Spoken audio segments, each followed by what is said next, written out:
मरते हुए को जीवन दान दीजिए। यही सच्ची देशभक्ति और यही सच्चा राष्ट्र प्रेम है। ना सरकार मेरी है ना रब मेरा है, ना सरकार मेरी है ना रब मेरा है, और ना ही ये बड़ा सा नाम मेरा है। बस इतनी सी बात का गुरूर है मुझे कि मैं भारत की हूं और ये भारत मेरा है और ये भारत मेरा है। परंतु एक वैचारिक बीमारी हमारे समाज में मुझे नजर आती है।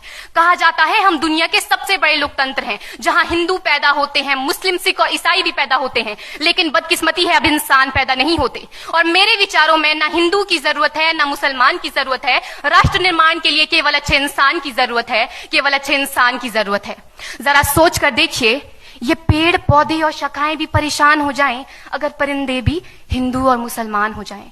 एक शैक्षणिक बीमारी भी हमारे समाज में मुझे नजर आती है, और बड़े ही आश्चर्य की बात है, जिस देश ने पूरी दुनिया को तक्षशिला और नालंदा देकर के विश्वविद्यालय शिक्षा की बुनियाद रखी, आज विश्व के 100 सर्वश्रेष्ठ विश्वविद्यालयों में हमारा एक भी विश्वविद्यालय खड़ा नहीं हो पाता। जहां एक और हमारे पास IIT, IIM और NIT जैसे शिक्षण संस्थान हैं, तो वहीं दूसरी ओर इस देश के गरीबों को बेरोजगारी की जमात में खड़ा करने के लिए उनके हाथ में सर्व शिक्षा अभियान का झुंझुना पकड़ा दिया जाता है।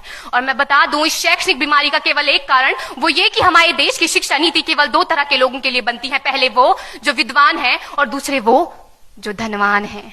इसी तरह की कई गजब की बीमारियां हैं, और इन बीमारियों की जो जड़ है ना, वो हमारा अंधविश्वास। और मेरे विचारों में जब तक इस देश का युवा अपनी सफलता के लिए मंदिरों में जा जाकर नारियल फोड़ फोड़ कर भगवान को रिश्वत लगाता रहेगा, हमारे समाज का शिक्षित वर्ग ही बिल्ली के रास्ता काटने पर खड़े हो जाना, अपने धर्म अपनी जाति को ऊंचा मानकर दूसरों के धर्म की अवहेलना करता रहेगा, तब तक ना तो इस देश से अंधविश्वास खत्म होगा और ना ही हमारा राष्ट्र निर्माण संभव होगा।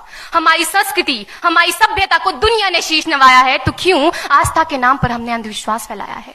मेरे विचारों में हमारा राष्ट्र निर्माण तब संभव होगा जब इस देश में महिलाओं की पूजा नहीं, उनकी इज्जत की जाएगी। राष्ट्र निर्माण तब संभव होगा जब हम जातिगत आरक्षण नहीं बल्कि सामाजिक सशक्तिकरण पर बात करेंगे।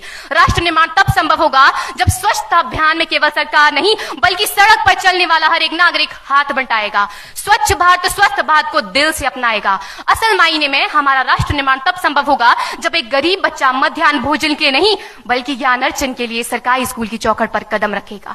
और हमारा राष्ट्र निर्माण तब तक संभव नहीं होगा जब तक एक नागरिक नैतिक रूप से सटीन, चारित्रिक रूप से भ्रष्ट, मानसिक रूप से दिवालिया, धार्मिक रूप से अंधा, राजनीतिक रूप से गंदा, स्वैच्छिक मान मूल्यों के आंकड़ों में जिन्न शिन्न पैपंदमयी अखंड भारत को खंड खंड करता रहेगा, तब तक हमारा राष्ट्र निर्माण संभव नहीं होगा। बड़ी बड़ी बातें नहीं, छोटी छोटी कोशिशें करनी होगी, क्योंकि ठोकर हमें पहाड़ से नहीं पत्थरों से लगा करती है। I being an Indian, I being a student, I being a symbol daughter of this motherland feel proud to be an Indian।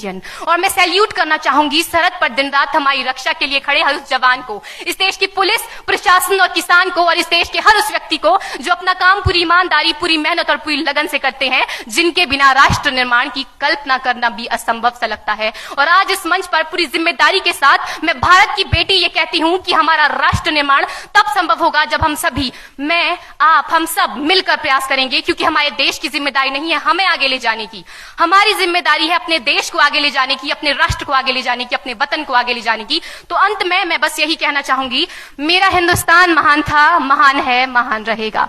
मेरा हिंदुस्तान महान था, महान है, महान रहेगा। होगा हौसला सबके दिलों में बुलंद तो एक दिन पाकिस्तान भी जय हिंद कहेगा। पाकिस्तान ही क्यों, सारा जहान जय हिंद कहेगा, क्योंकि सारे जहां से अच्छा हिंदुस्तान हमारा, सारे जहां से अच्छा हिंदुस्तान हमारा, हम बुलबुलें हैं इसकी, ये गुलिस्तान हमारा, ये गुलिस्तान हमारा। जय हिंद, वंदे मातरम।